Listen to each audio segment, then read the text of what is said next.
Sir একটা লোক এসে আমার ওদিন বলতেছে, কয় স্যার আপনার নিয়ম তো মানলে ভালো বুঝলাম, তবে নিয়ম স্যার কয়দিন মানতে হবে এটা আগে কোন। আমি কই আপনি যে কয়দিন সুস্থ থাকতে চান ওই কয়দিন, তারপর যখন মনে হবে যে না এত সুস্থ থাকা আমার জন্য একটু বিলাসিতা হয়ে গেছে, তখন নিয়ম ছেড়ে আবার রুগী হবেন। যে জীবনে ব্যথা নাই, গিরে ব্যথা নেই, মাজা ব্যথা নাই, ইনসুলিন লাগে না, ট্যাবলেট লাগে না, কোনো ওষুধ খাইতে হয় না, এটা একটা কেমন জীবন? বুঝেন না কথা? তো আপনি যেমন ধরেন যখন আল্লাহ তাআলা মান্না সালোয়া দিয়েছিল, ওই খাইয়া খাইয়া কয় যে আল্লাহ এই কেমন জিনিস, প্রতিদিন সকালে ব্রেকফাস্টে কয় কি, কয় মান্না এবং সালোয়া, দুপুরে লাঞ্চে কি সালোয়া এবং মান্না, রাত্রে ডিনারে কি মান্না সালোয়া। আমার কথা বুঝতে পারছেন? সকালে উঠে কি সালোয়া মান্না, আবার দুপুরে কি মান্না এবং সালোয়া, রাত্রে কি সালোয়া মান্না, মান্না সালোয়া, মান্না সালোয়া, সালোয়া মান্না। এখন আর সহ্য হইতেছে না।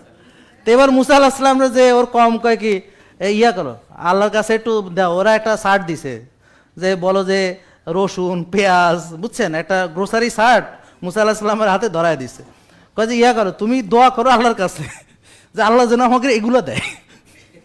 সত্যি কথা, কোরআনেই লেখা আছে গ্রোসারি শার্ট কি কি গ্রোসারি সেটাও উল্লেখ আছে কোরআনে, বুঝতে পারছেন?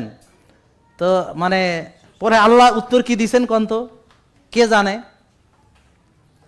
আল্লাহ বলেছেন এদের কি হলো, এরা একটা উত্তম জিনিসের বিনিময়ে একটা নিকৃষ্ট জিনিস দাবি করছে। দেখেন দেখেন দেখেন কোরআনে আছে কিনা। আরে জান্নাত থেকে আল্লাহ ব্যবস্থা করে দিতেছেন। আর এদিকে আসেন ভাই, আসেন আসেন আসেন আসেন আসেন আসেন আসেন আসেন আসেন, এই তো পেয়ে গেছে আলহামদুলিল্লাহ। দেখছেন মানে পৃথিবীতে কোরআন কি কত মানুষের অন্তরে। আপনি কি হাফেজ? আলহামদুলিল্লাহ, তো দেখেই বুঝে গেছে। জি, মুসা আলাইহিস সালামের কাছে তারা বলছিল ফাদউ লানা রাব্বাকা ইখরিজ লানা মিম্মা তুমবিতুল আরদ মিন বাকলিহা ওয়া কিসাইহা ওয়া ফুমিহা ওয়া আদাসিহা বাংলা ওয়া অর্থগুলো বাসলিহা। বলতে পারেন? বলেন তো, ওই যে কি কি চাইছিল গ্রোসারি লিস্টটা মনে আছে? হ্যাঁ বলেন। ফাদউ লানা রাব্বাক, তুমি তোমার রবের কাছে চাও, দোয়া করো আমাদের জন্য, ইখরিজ লানা মিম্মা তুমবিতুল আরদ, যাতে তিনি আমাদের জন্য বের করে নিয়ে আসেন মিন বাকলিহা শস্য, ওয়া কিসাইহা এবং শশা, ওয়া ফুমিহা এবং রসুন, ওয়া ফুমিহা ওয়া আদাসিহা এবং ডাল, ওয়া বাসলিহা এবং রসুন পেঁয়াজ। পেঁয়াজ। এবার বুঝছেন গ্রোসারি লিস্ট কিন্তু দিয়ে দিছে। হ্যাঁ, তারপরে আল্লাহ কি বললেন? আল্লাহ তাআলা এর উত্তরে বললেন আতাস্তাবদিলুনা আল্লাযী হুয়া আদনা বিল্লাযী হুয়া খায়র, তোমরা কি নিম্ন যে বিষয়গুলো, এই বিষয়গুলোর মাধ্যমে উত্তম যে বিষয়গুলো আমি দিয়েছি সেগুলো পরিবর্তন করতে চাও?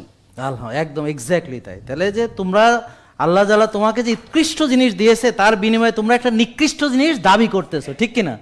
অর্থ তো এইটাই। জাযাকাল্লাহু খাইরান। ভাই আপনার জন্য এটা আমার অন্তরের ভালোবাসা।